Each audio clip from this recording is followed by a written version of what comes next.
Welcome back to my YouTube channel. This is Dylan, and today I'm joined by Carrie Ann Hradecki. Carrie Ann Hradecki is the Saskatchewan United candidate in the Humboldt-Watrous constituency.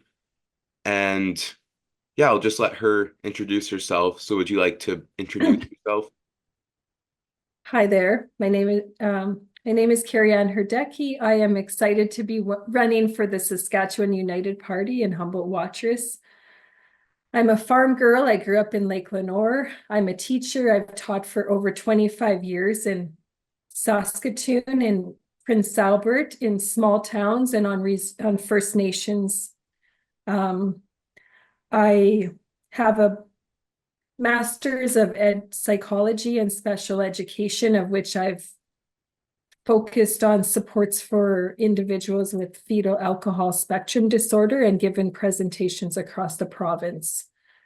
I I have a love for people. I'm an advocate for the underdog. So I feel like right now the vulnerable are in a bad place. I'm thinking about our seniors. I'm worried about our children with parental rights and just like basic affordability needs for people. And I feel like I could be a strong advocate for people in Regina. Well, thank you for that. And just furthering to that point, why are you running with the Saskatchewan here?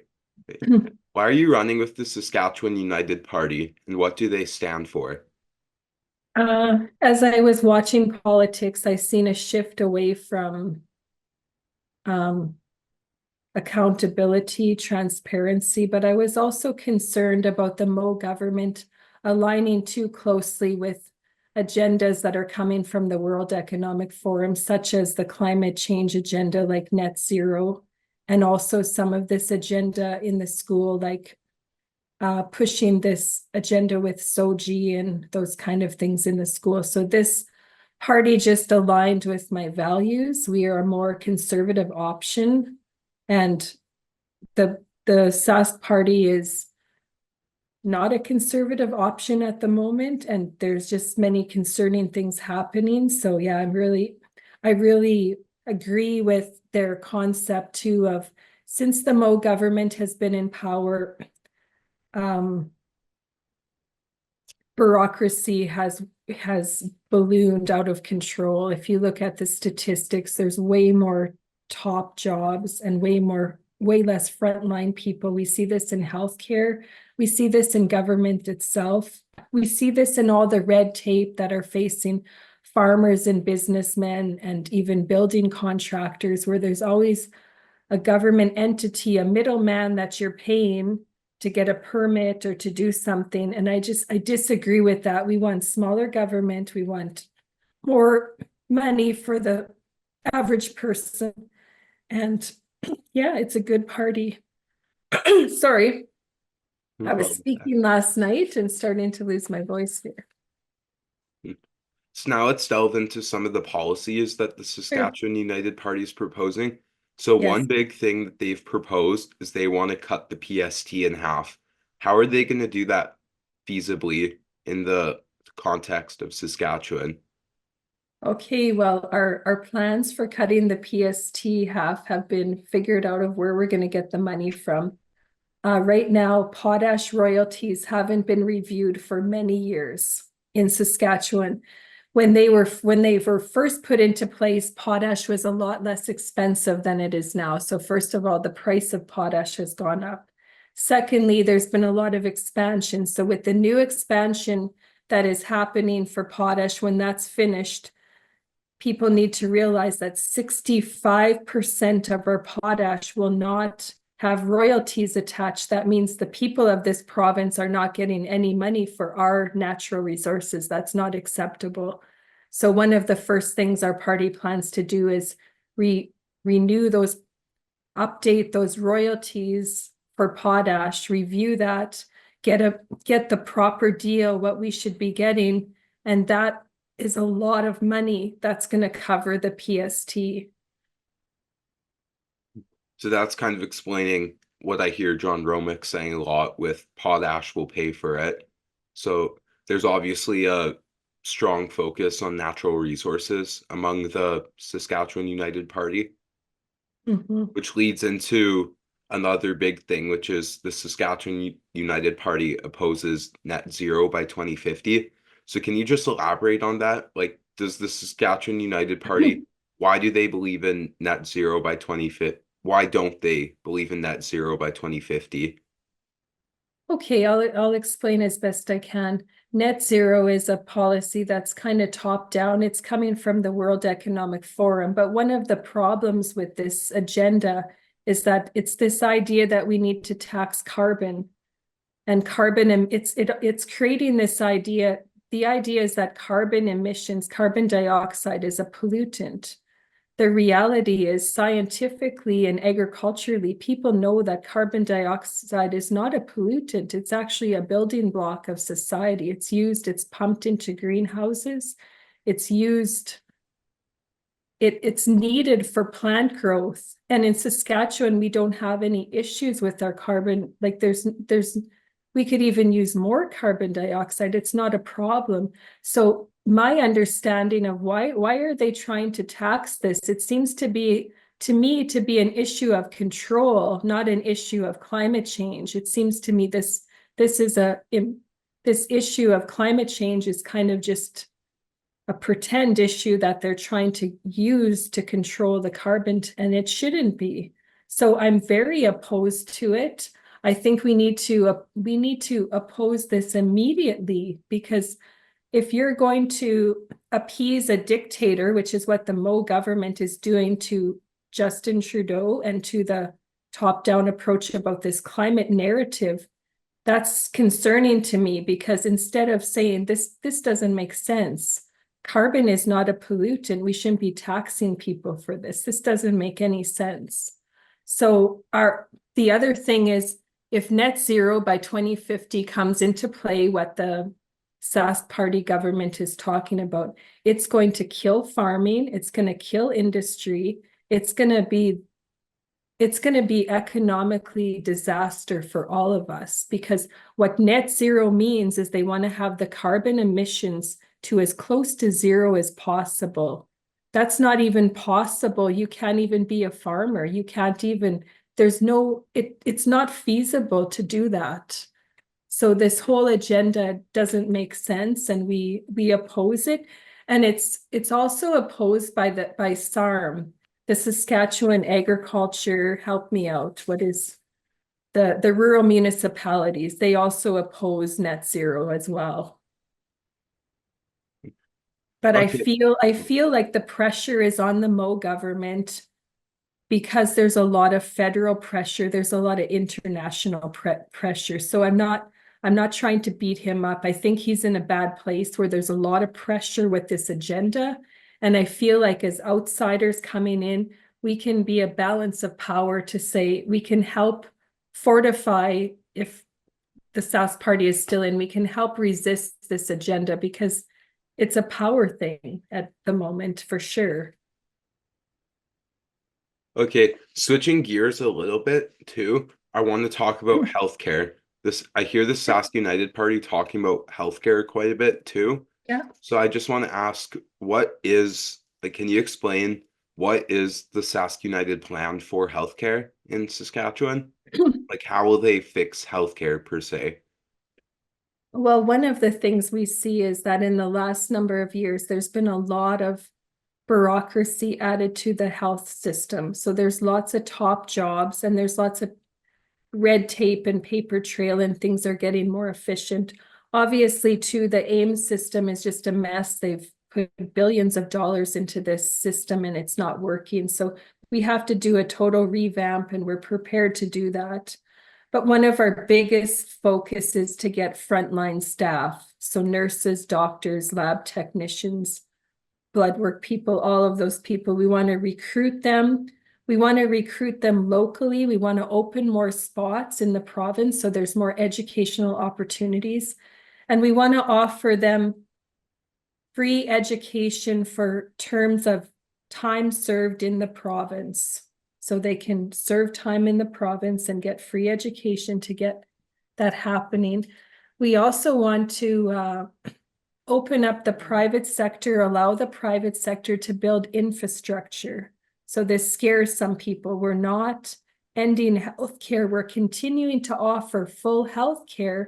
We're just letting them build the bricks and mortar. So they're building the buildings, the lab clinics or the clinics, or whatever it need be, but then the government is still paying per whatever it costs to do an x-ray. They'll still pay that price.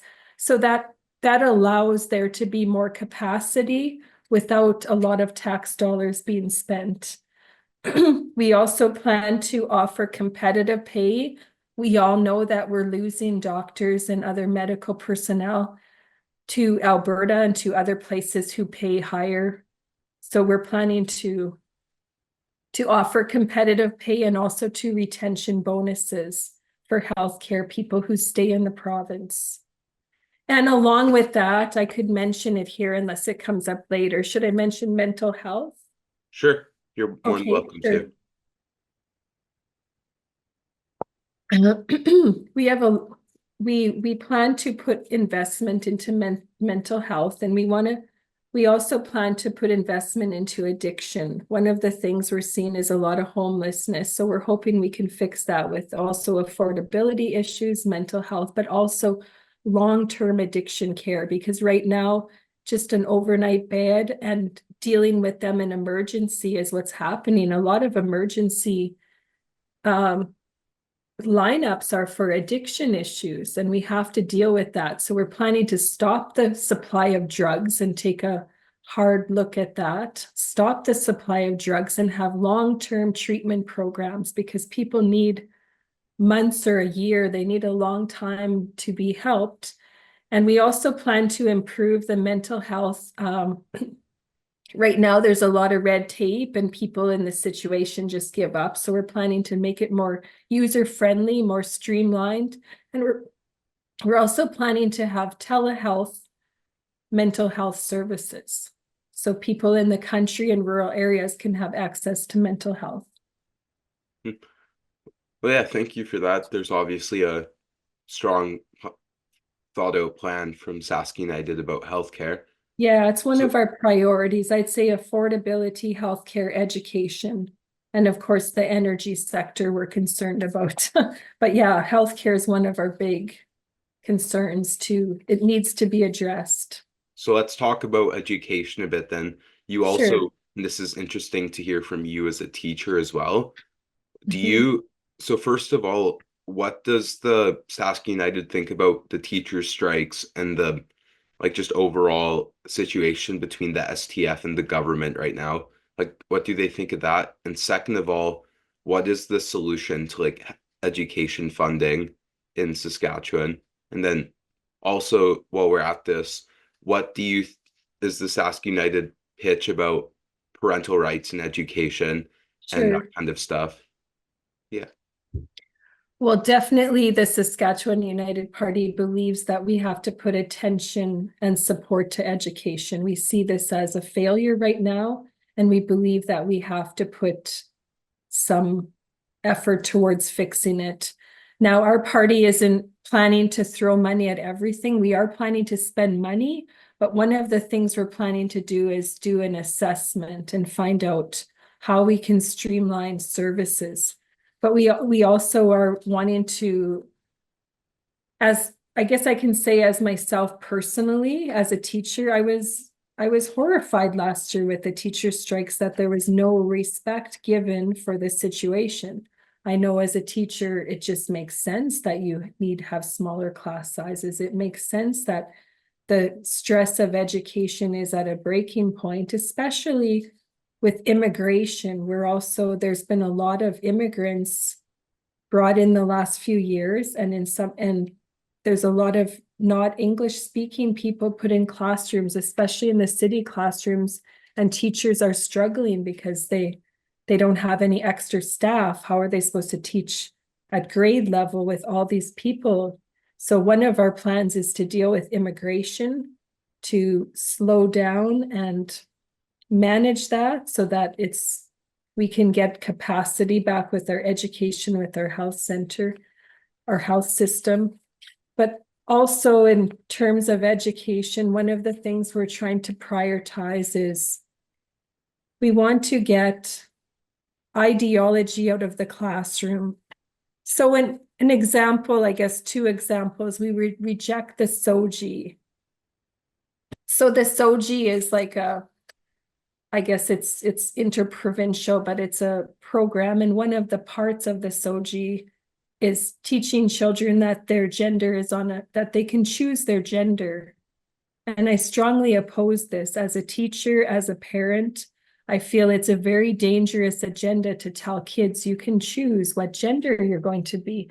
Because the problem is it's not just wearing boy clothes or girl clothes. That would be one level of, they're talking about gender reassignment. The concern I have is as a teacher, when I did my master's in, like, I have a psychology background, we know that gender dysphoria is a psychiatric disorder. It's a psychiatric disorder, and it can also be cured. But the cure is not to do all this gender, like physical gender reassignment. What the mainstream push now, and people need to realize that there's a real push coming, like in our country, internationally, the push is to transition kids before puberty, which is just horrifying to me because I've worked with middle years and high school kids for most of my time as a teacher. And I know that it's natural to be insecure about your sexuality. You're forming yourself. Now we're going to have an agenda where we tell people, you might not be a boy. You might not be a girl. That concerns me. I know how kids think. I know their psychology. I know there's going to be boys who are like, well, I don't have as big as muscles as that guy. Maybe I'm not a boy. Or girls who are maybe late developing. Oh, maybe I'm not a girl, or whatever the reason is, a girl who's a tomboy. I feel like this agenda, what they're trying to push is normalizing it. This is not to say that we don't show care and respect and love. I would never tease those people, never ever, because people who have gender dysphoria, it's a serious issue. We treat them with love and respect and kindness. I just don't think the answer is transitioning them, because I've read documentaries and people grow out of it and they're horrified. Not grow out of it, but the psychology, they get some help for the psychological illness that it is. Interesting to me that gender dysphoria used to be on the DSM-3 and the DSM-4. And it was taken off the DSM-5, which seems to me a political move, not the DSM-4 is the Diagnostic Statistical Manual of Psychiatric Illness. So now we're trying to normalize gender dysphoria. We're trying to push it to kids that you can choose. We're going to have a whole lot of to me, this is one of the reasons I'm fired up to run. This to me will be extremely detrimental to our young people. This is psychologically, it could change their life in a negative way of causing this confusion. And there's other issues there's a big fight in Saskatchewan right now about boys using girls' washroom, like boys who feel that they're a girl using, and for sure, I agree with our policy that we shouldn't allow that, but at the same time, I'm more concerned about this agenda, because this agenda is more troubling to me. But one of the things that our party stands for is parental rights. So right now, what is in the school is if you decide to change to a boy or girl in the school and you're kind of getting support from the school, there's sort of a push for that. There's this idea that you're not supposed to tell home if they don't agree with it.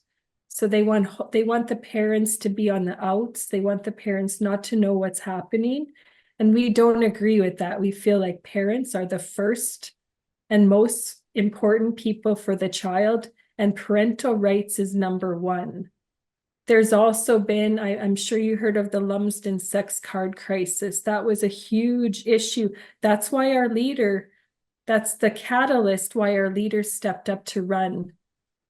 I don't want to repeat it here, but if you go through the details of that, it's absolutely shocking what they were teaching kids, and it's not acceptable. This is not where I live in a Humboldt Watchers. This is a conservative riding.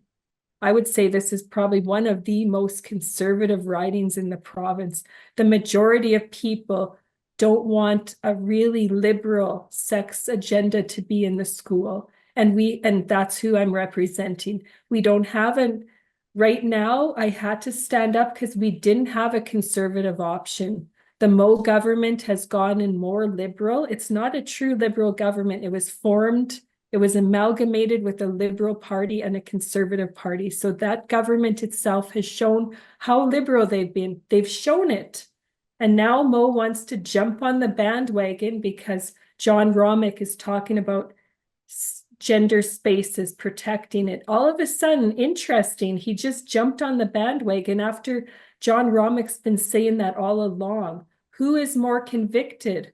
Mo is just going where the wind blows on that issue right now, and I don't trust that it's a true, genuine drive of his, but it is for our party. So I'll stop about that. I'll just mention one more thing. Besides gender issues, we don't agree with pushing social or any kind of political or any ideologies in the classroom. We feel like anything that's divisive should be out of the classroom, and we should focus on math, reading, social history as it happened, but without a social agenda attached with it. Otherwise, schools become a place of political indoctrination, and it's divisive. People are pulling their kids out of school because they don't want that. Schools have to be a place that is non-biased to anybody's political or religious or any kind of, or there can't be anything controversial. Even like the LGBTQ people might get upset about our stance. No, we're not saying anything against you. We're just saying it shouldn't have a place in school. If you decide to do that in your family, it's a free country, but it shouldn't have a place in school because there's a big portion of the Christian population that's not comfortable with that. So we can't discriminate against those people.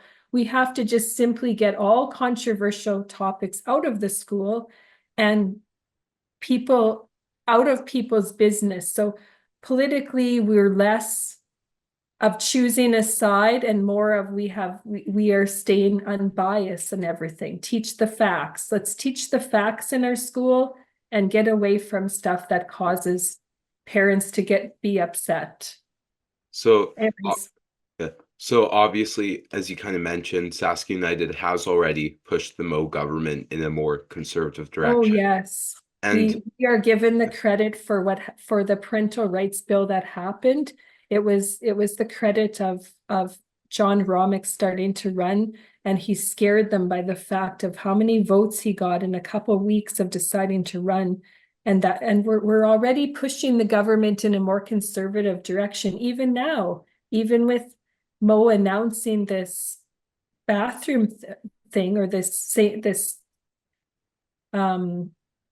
gender safe spaces. Like we're already creating influence and change. so my final, Sure. how would you say, what do you say to people who are concerned about the parental bill of rights because it forces teachers to tell home if a kid is identifying as trans or wants to be referred to by different names and stuff at school, as like forcing teachers to report these kids? Like, what do you think about that, especially if the kid does live in a household that might not, where they might face like very negative repercussions to this? Well, I mean, I guess this is the argument that people are saying is that kids would not be safe with their parents. But I think deep down, we have to realize that parents are the number one, the closest and the most invested in their child. And who is it of us to decide on their response? Like, I feel like as an educator, I've adopted the idea in my practice. In all my years of education, I've always had transparency communication with the parents. I have the greatest respect for parents. I've worked with parents who are troubled. I've worked in the inner city. I've worked with parents who are addicted to cocaine or whatever else. I always honor them. They are the child's parents. They are whatever response they may have. We have to honor parents. We have to give them, we have to be transparent with them. We have to share with them. And I think that argument of, oh, they're not going to be safe at home, I don't think we can go there, because that's a slippery slope to then start hiding information from parents. Then whose agenda is it? We could easily go the other way, where the teacher is influencing the child against the teacher could easily be the negative one there instead of the parents. So I think we have to be very careful how we do that. And parental rights should be a backbone of our society. We're shifting where it's like the government thinks they know better. The government entity wants to control the agenda, and it's like it has to shift back to parents are the most invested, the most person that's responsible for their child. Okay. Shifting topics again. I only have one question on this topic, but a big thing from Saskatchewan Party voters who are looking for a more conservative option is life issues. Is the Saskatchewan United Party a pro-life party? And what's their stance on issues like IVF, abortion, and that kind of stuff? Okay, I'm going to answer this as honestly as I know. Many of us are pro-life. I am pro-life. I know my leader has said that he's pro-life. Some of the other candidates have also talked about being pro-life, many of them actually. But we have also been told by our leader, by our executive, that we are not picking a side, because one of the things about Saskatchewan United Party is that we're supposed to represent the people. That's our basic deep down mandate, is we're not supposed to represent ourselves. So I was asked when I was leading, they say, what would happen? And I said, well, like I said, I'd vote pro-life. And if it ever came to a point, and I said I wasn't worried about it, because I said I live in a very pro-life constituency. I know I do. I know this constituency has historically been, and I think it still is, pretty strong with life issues. So I feel like that is a true representation of my constituency. If it wasn't, our party has adopted right into the minutes of our constitution that the constituency can pull a candidate who's not representing them. So if I was voting and the constituency didn't agree with me on what they're voting, like say, then they could pull me. We have it written in our constitution. So I think the reason that our party is not taking a stand on that is we're trying to say that we represent the people. And morally, I have to say, I would always have to be pro-life. So, I mean, if my constituency ever changed that it wasn't pro-life anymore, I just have to be pulled, right? Because, I mean, I have to be who I am. I have to vote moral conscience, and I will 100%. I've volunteered for pro-life. I was a pro-life member. It's something that I was interested in my 20s.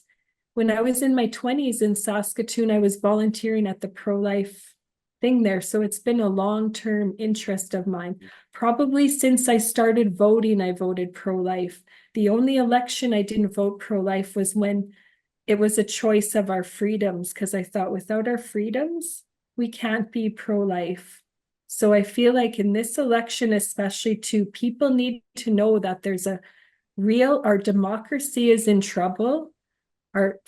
Federally, we can all know that our voice is very small. We've heard about the Chinese interference last election. Nothing has happened. We see the extreme corruption there, and people feel powerless. So I feel like federally, we're kind of roasted right now. We don't have much power. Provincially, we have a lot of power. We have power over healthcare, over our education, over our energy sector. We need to seize this power now, because without power, we can't be pro-life. Autonomy is a big issue right now. I don't think people realize, and like, here's an example. My boy's dad had to get him and his brothers had to get Sask Power and Sask Energy to come out and have and approve their grain dryer. Their grain dryer runs on propane. It runs on a generator. It doesn't even use natural gas or energy. But that is an example of all these things. People have to say how many chickens you're allowed to have. All of this is all examples of government overreach, and people need to know that if we don't push back now against this push for our autonomy, our personal autonomy, our provincial autonomy, our RMs, our RMs have to get permission from the government to take down a few trees to plow their roads. We want to have more local autonomy so that the people know what's best for them in their area. They're not getting dictated to by a top-down approach. So I think this is really important. It's really important to me, besides parental rights, which is one of my passions. This idea of personal and local autonomy is a big deal. Wait, the Saskatchewan United Party only has 28 candidates in this election, I believe. 31. Oh, 31. Okay, As I'm of wrong. just recently, this came Friday night. They haven't been publicly announced, but they're on the website. Nice. They are, you can see them on the website. So we have 31, yes. So what's your advice though to people in the other 30 constituencies? Like, if you didn't live in a riding with a Sask United candidate, how would you recommend these people vote? Is my question. Well, this topic came up last night in Osler. There was people that talked to me there and said they're really disturbed that they don't have a Sask United member, because they align with us and they don't align with anybody else. So they're not really sure what they're going to do. They almost feel like they can't vote at all because they don't want to vote for NDP. They don't want to vote for, they almost feel like they have no voter option. I guess what they're planning to do is they're planning to endorse us in other ridings. They're planning to call their family members and just say, please, support these guys, because influence is a big thing. And sadly, we've been really mainstream media. We've been really blocked from mainstream media, which is no surprise, because the mainstream media companies give money to the Sask Party. They get tax benefits. So there's an alliance between those groups. So it's pretty hard for a new party to get mainstream media to show that you're doing well or anything. Yeah, I think we're just about out of time here so I just want to say thank you again for joining me. And do you have Thank anything you. you want to really quickly say to my audience about you and your party? I just want to say that please check us out. Our policies resonate with people. They were informed by people. When our leaders started with our policies, they did a lot of town halls and they wrote down what the people want. So we have the best policy. I also think people are going to be surprised this election. People are worried about splitting the vote. Forget about that. We are the vote. You need to vote with what is best, and this is what we are offering. So we can bring accountability, integrity, all of this back to our government. So yeah. Well, again, thank you very much for joining me. I hope you have a Thank good rest of you. your day, and You see too. you. Thank you. I appreciate that you're doing this. Take care.